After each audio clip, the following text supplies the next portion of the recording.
going on, Jerome? It's a beautiful day for another 7-round Vikings mock draft. Now, we usually lay out a free agent scenario.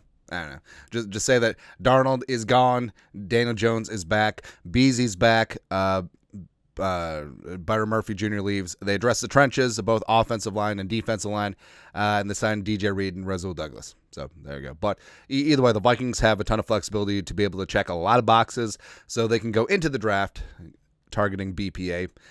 Let's do it up. Let's go. Let's go. All right. So Travis Hunter at 2, Cam Ward at 1, Will Campbell at 3. Why? Yeah, I guess he'll play right tackle. Abdul Qadir goes to the Patriots. For shame.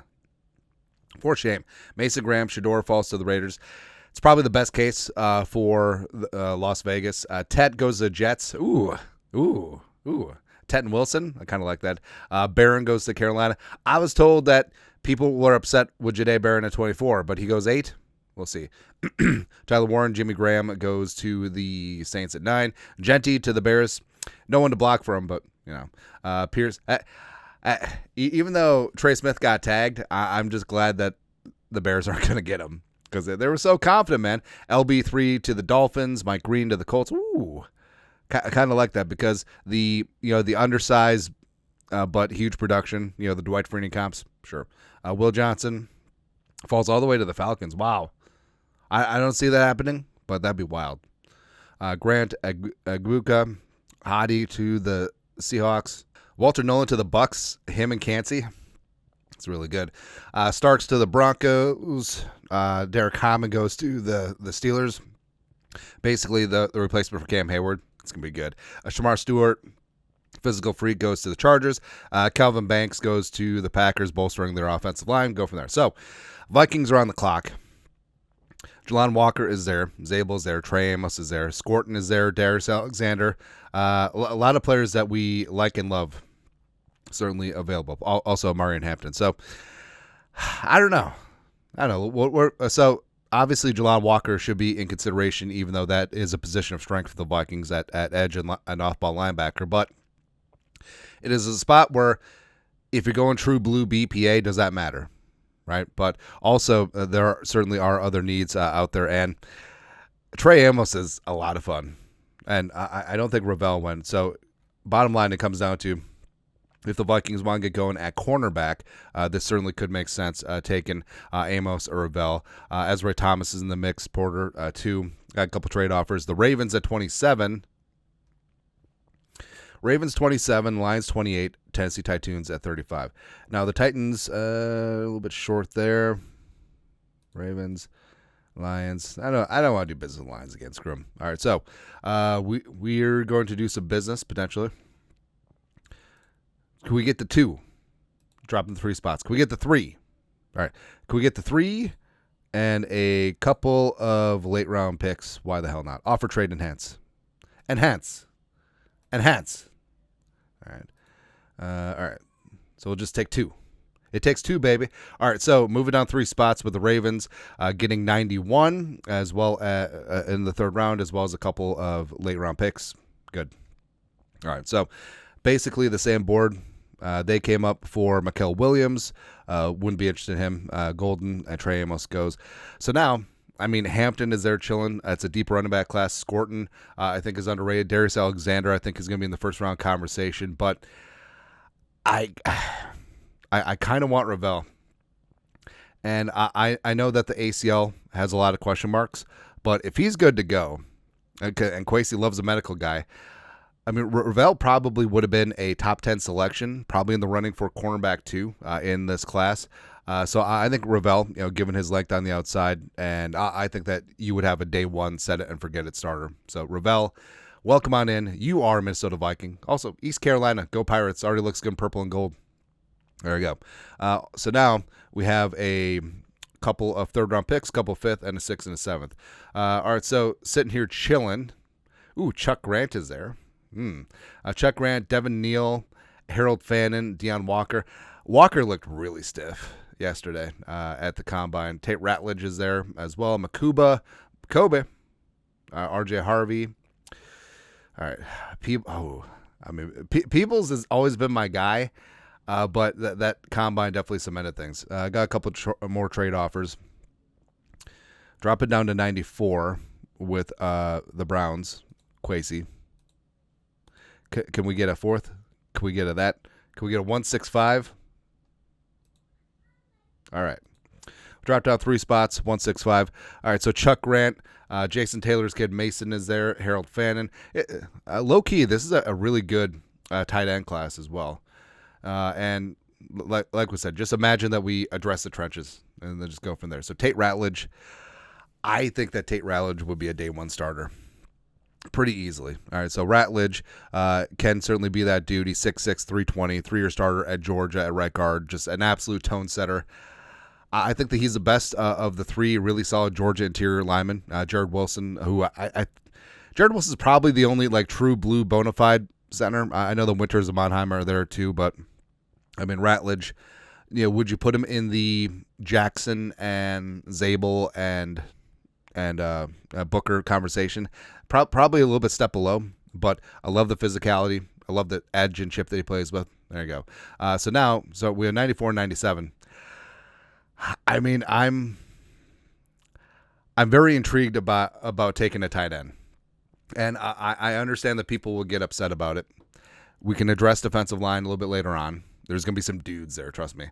And Fannin, so breaking records in terms of production at Bowling Green. And I honestly think that he's going to be one of those positionless players. Like he's going to be he's not going to be an inline tight end. So let's start off with that. He's going to be a joker, a move tight end. He's going to be a big slot. He's going to be an H-back. He's going to be, hell, he could be a running back too.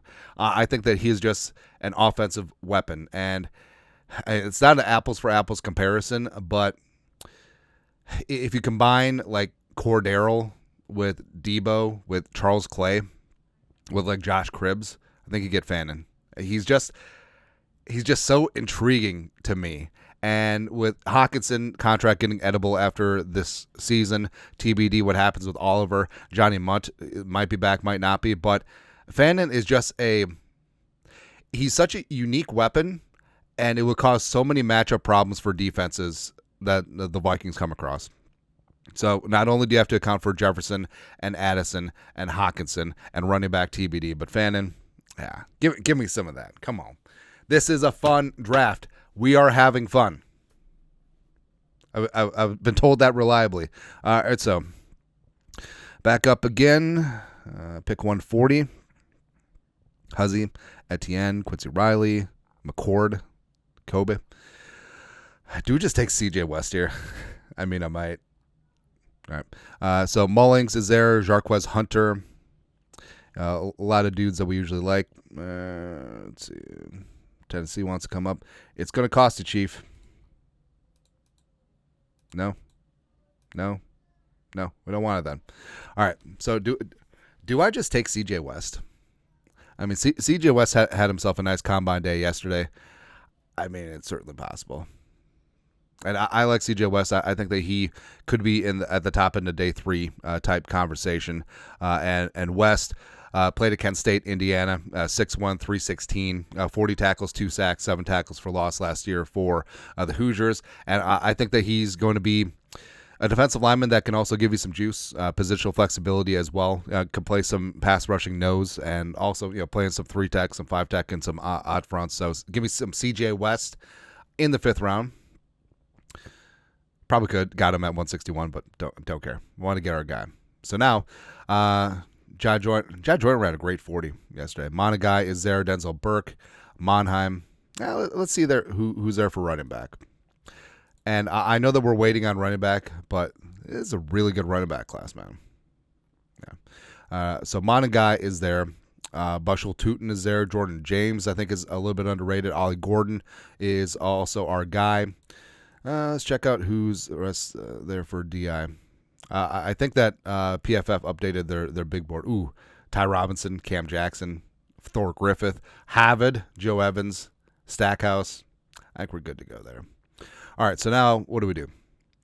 We have 4 picks left. Colby makes sense. Cooper makes sense. Monagai makes sense. I'm going to do it. I'm just going to take Kyle Monaghan in this spot. So in a very deep running back class, I kind of like Monaghan style, right? And I know that like short, stout running backs always get compared to Maurice Jones-Drew. He's kind of Maurice Jones-Drew. But he's really good. Put your foot in the ground, outside zone running back. Now, he's not going to have blistering speed, but he's got enough plus short area quickness. 1,279 rushing yards last year, 13 touchdowns, 3.37 yards per carry after contact. So good contact balance, a little bit of a bowling ball, a little bit of like a, I don't know, a little bit more like Chris Ivory, but we'll take him in this spot. Big 10 represent. Also, all right, so Cooper's there. Stutzman's a really good linebacker. And is it necessarily a position of need? No. But also, F yourself. Yeah.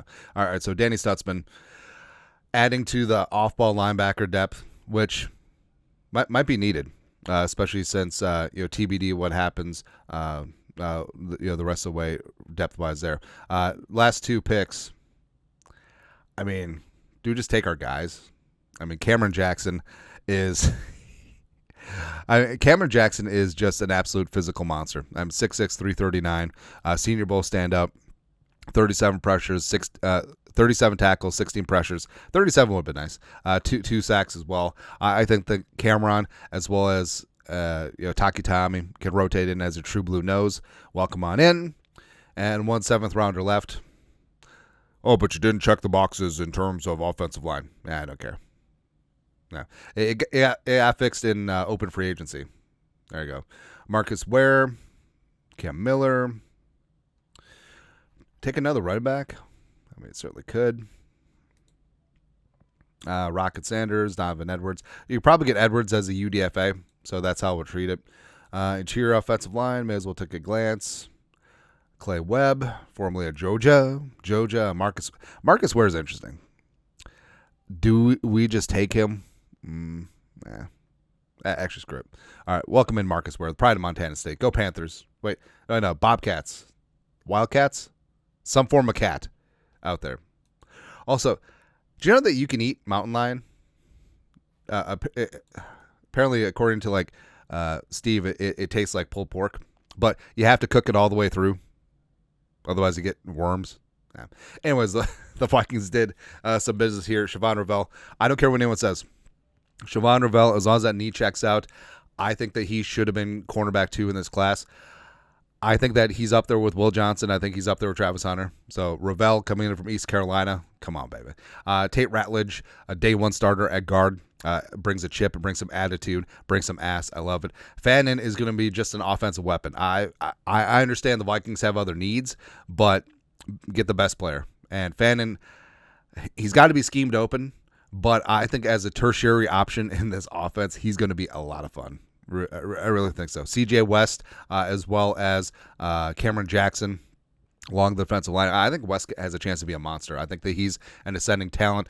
Cameron Jackson's going to plug the middle as well as some upside as a pass rusher. Danny Stutzman, dude just gets buckets, tackling machine. I think that he can serve nicely on some special teams as well as some off-ball reserve. Got Colin Monaghan as your running back of the future, as well as you can pick up probably Rocket Sanders or Donovan Edwards as a UDFA. Also got Marcus Ware adding some size along the offensive line for depth. But overall, pretty happy with how things turned out. You got a couple immediate starters, a couple great rotational pieces. I think Monaghan eventually is going to be your RB1.